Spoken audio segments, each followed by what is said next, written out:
Greetings, brethren, it's your boy the Donkey, and welcome back to German Beer Week, where I'll tell you more about different kinds of German beer that you might not think are different, but they are.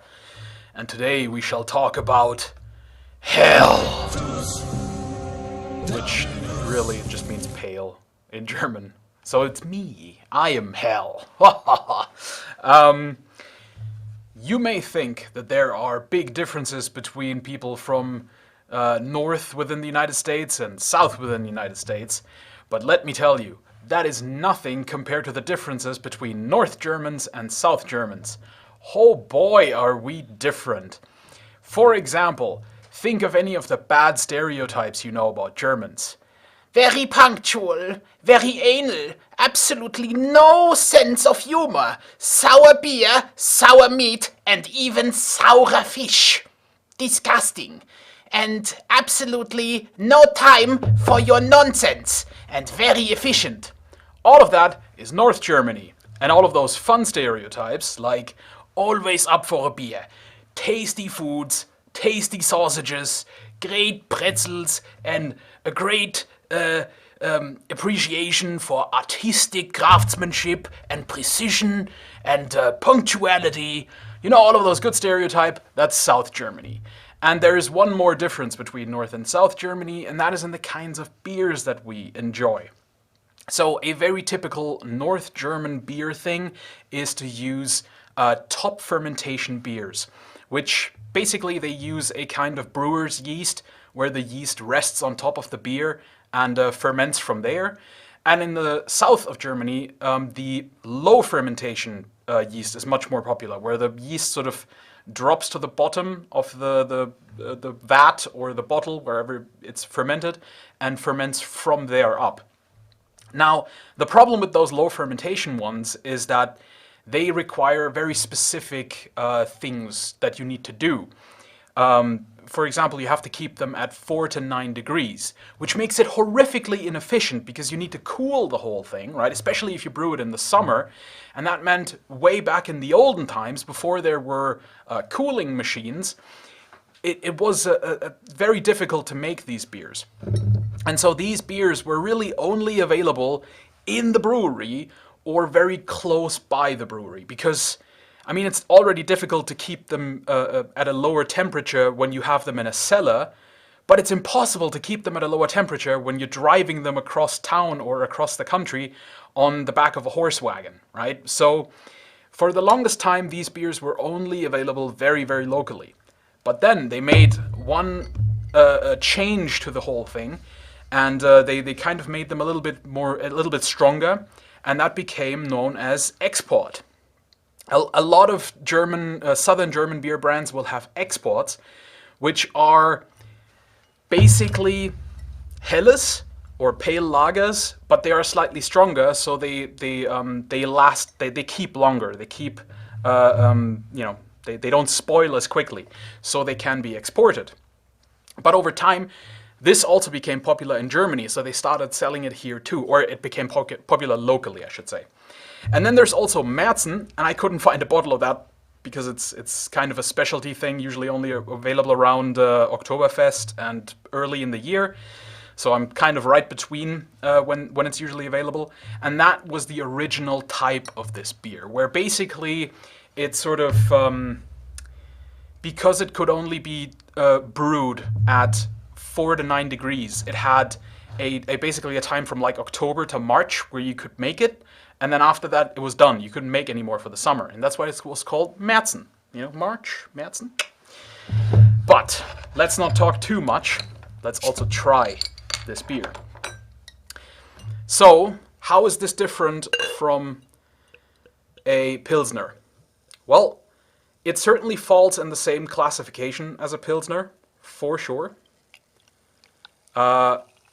Which is why internationally all of these beers are known as lager. And I mean, it's not incorrect, they are lager beers, but Helles usually, as you can see, has an even brighter color than a Pilsner usually does. You can see it's actually really, really pale yellow. Usually also has slightly higher alcohol volume, ranging from anywhere between 4.8 to 5.5 usually. That's where you'll find these.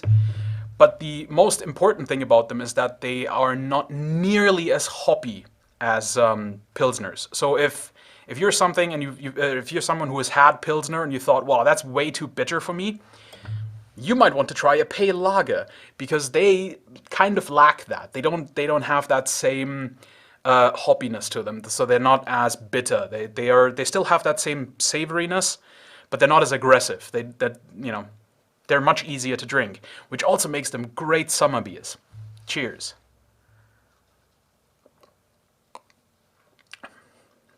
Ah, lovely. I personally love pale lagers. I find them way, way, way tastier than Pilsners. And there are still differences. This one, for example, is another local, Grohe. This brewery, they make all kinds of beers as well, as most breweries do. But their specialty is that most of their beers are a little bit more yeasty or malty. So they have that they have that yeast and malt flavor. It comes through a bit more than with some of the other locals. It's not everybody's thing. Some people like it, some people don't. It's not my favorite local, but it's a pretty decent one. When it comes to pale lagers, this is actually already sort of on the upper end of what I would consider a pale lager in terms of flavor. This is a bit more intense than some other pale lagers. There are very mild pale lagers that I would definitely recommend to, especially if you're American and you're used to American beers that are very, very sweet and they barely taste of anything, and you've had a Pilsner, like a really strong Pilsner, like a Pilsner Urquell or a Budvar, something like that, then you might want to try, and you thought that those were way too bitter, way too strong, try a lovely pale lager next time you're in South Germany. You might find them in North Germany as well at some places, but they're nowhere near as popular as they're down here. They are way more popular down here. You can find them in pretty much every town, and practically every southern brewery at this point has their own pale lager. Again, export, pretty much the same thing. Same with Märzen. They don't really, there's not that much, there's definitely difference in taste, but they're all sort of the same category, which is a beer much less hoppy and intense in flavor than a Pilsner. So yeah, that's all I have to say about the history of this whole stuff.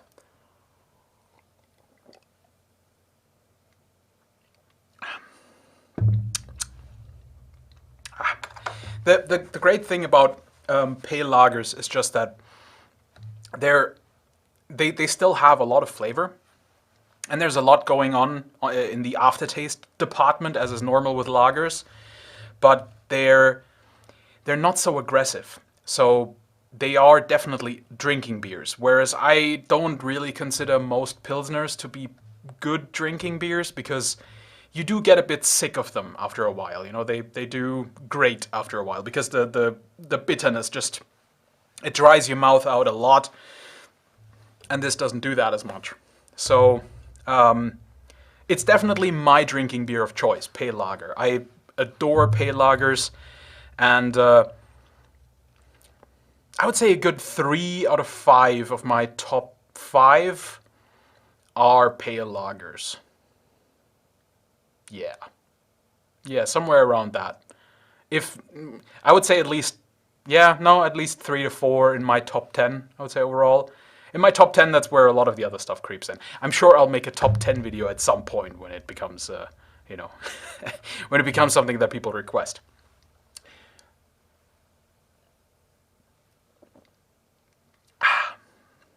But yeah, wonderful.